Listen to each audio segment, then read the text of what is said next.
I guess I'll be the judge of that. Stop, it's already dead. Leave it alone, get away from it, go on, get. God damn it, why is there a third Highlander film? There should have only been one, much like the franchise's main phrase, but no.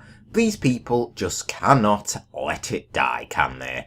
Highlander 2 The Quickening was bad, there's no disputing that. And now we arrive at the third instalment in Highlander 3, The Final Dimension, or The Sorcerer, as it is also known. Now, to get straight to the point, how good is this film? Well, it's bloody painful to watch, but is it better or worse than The Quickening? Honestly, it's a hard-ish one to answer because in terms of story in general, that is, it is better. No future shield protecting the earth bollocks like The Quickening had, but in basically everything else, it's worse. There are a couple of bright spots, Deborah Unger's Alex being one of them, but regardless of what you make of the film, like The Quickening, it still shouldn't exist. This film takes the Highlander franchise, which has already had its head cut off, and resurrects it to a level of utter shite that I didn't know existed in this universe. There's a reason why at the end of the Quickenings review I said that I've never been able to sit through this or Endgame without walking away before. I had to break that trend for me to review this properly, and I wish I didn't go through with it. Highlander 3 is awful and I hate it. I actually hate it more than I do the second film, mainly because you can look at The Quickening in a completely different mindset, like time travel, future shielding technology. This isn't a Highlander film at all. This, though, its setting is much more akin to the original. However, that acts like a double-edged sword. Yes, the setting of an immortal or immortals still being alive to contest MacLeod for the prize is far better in terms of story, but think about it. That also means what happened in the original when MacLeod beat the Kurgan because they were the final two wasn't actually the case. And again, I've said in my previous reviews, I can't stand when films go back and retcon certain events. Supposedly, and I use that term because I don't acknowledge this film's existence either, after Ramirez's death and Heather's death during the first film, before Connor actually arrived in New York, he went travelling the world. He went to Japan, seeking out a friend, a Japanese sorcerer known as Nakano. He taught MacLeod what he knew and insisted MacLeod took his head. We know by now though that he would never do that, especially not to someone he considers an ally, but Nakano would be losing his head anyway to this chap. Mario Van Peebles' immortal villain Kane sought the power of the Highlander. Now remember, at this point in time, the Kurgan is still the most powerful immortal alive and always was before MacLeod killed him. And this fucking guy thinks he's the bee's knees because, what, the writers said so and they want to milk the franchise even further? Nah. As you can probably tell, this is frustrating me even talking about it. I admit, like The Quickening, it wasn't the worst film I've ever seen, but it's very close to the bottom of that pile. But the more I talk about it, and the more I'm thinking about it, the worse it is getting in my head. So this new villain Kane shows up, practically slaps MacLeod down in one movement, and is only saved because of his friend Nakano. Nakano is then killed by Kane, and subsequently brings down that entire cavern down upon them. And like, what the hell was with the talking head? What the fuck is that about? So MacLeod tumbles out of there, plot armour for you, but Kane and his two goons, also immortal, are left assumed dead. Jump however many years later into the future, and MacLeod killed the Kurgan to claim the prize. Oh no, wait.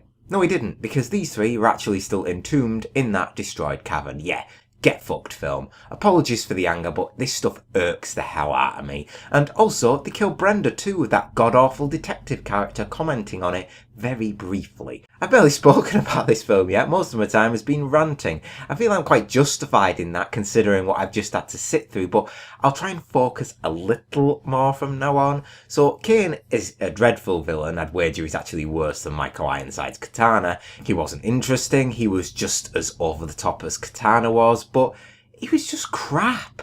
Trying to be scary and not being scary in the slightest just comes off terribly. He wasn't imposing, scary, any of that, and they tried so hard to make it so. So many scenes they tried to compare him to the likes of the Kurgan and literally copy-pasted scenes into the film which felt lifted from the original, a la the crazy driving bit like the Kurgan did in the first film. He was truly awful and one of the worst aspects about the film. Couple that with him butchering the lore and backstory with the shoddy special effects when he was using his magic all the time. Just no. Get out. I'm done with you. I want to be done with this franchise. There can be only one.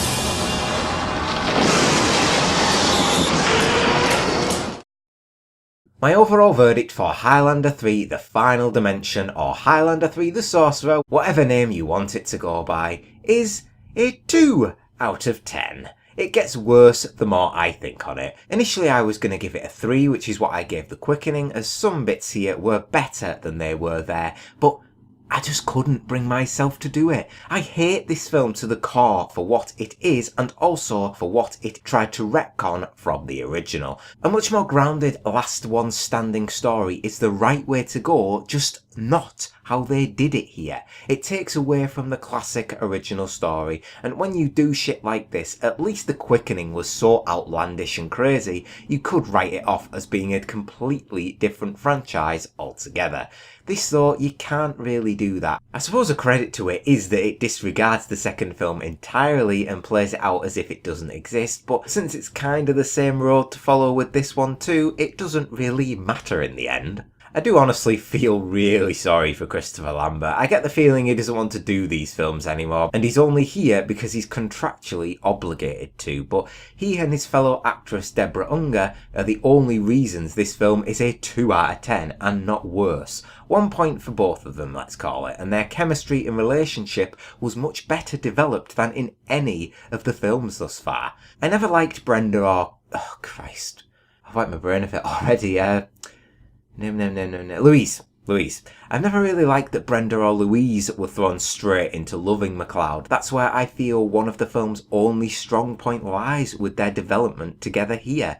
More time was focused on them, and when she was involved in the film, it was better. She was more in it around the middle third, and where the first and the third thirds of the film were battles against Kane, which were just downright painful. I commend the pair of them, Lambert and Unger, for weathering the storm, but I do not feel the same for Mario Van Peebles. There's literally no one else to talk about in the film, to be honest. MacLeod had an adopted son who is used as bait for the final fight, but that's about it. And despite my ranting about Kane, he isn't actually the worst character in the film. That honour goes to that incredibly annoying police detective who was just worthlessly wasting precious runtime. And there's only an hour and 35 minutes, if that.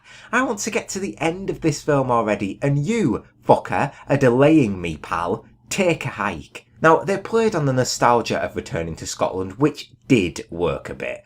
Seeing MacLeod back at the site of the fallen tower and his sword plunged into the earth brought back fond memories, but they were fond memories of a film which I would much rather be watching right now. And they failed again with the music too.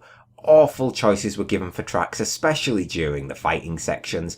Each sequel has failed to live up to the music from Queen in the original, and there are again 0 tracks that were memorable aside from the nostalgia tracks playing when in Scotland. My only memory of the film that I will take away is that I desperately wanted it to be over. It showed promise ever so slightly at times, and I mean ever so slightly at times, that it might just be a little bit better than The Quickening was, but as the end approached, that glimmer was left inside Nakano's cave, and unlike Kane, it isn't ever getting out.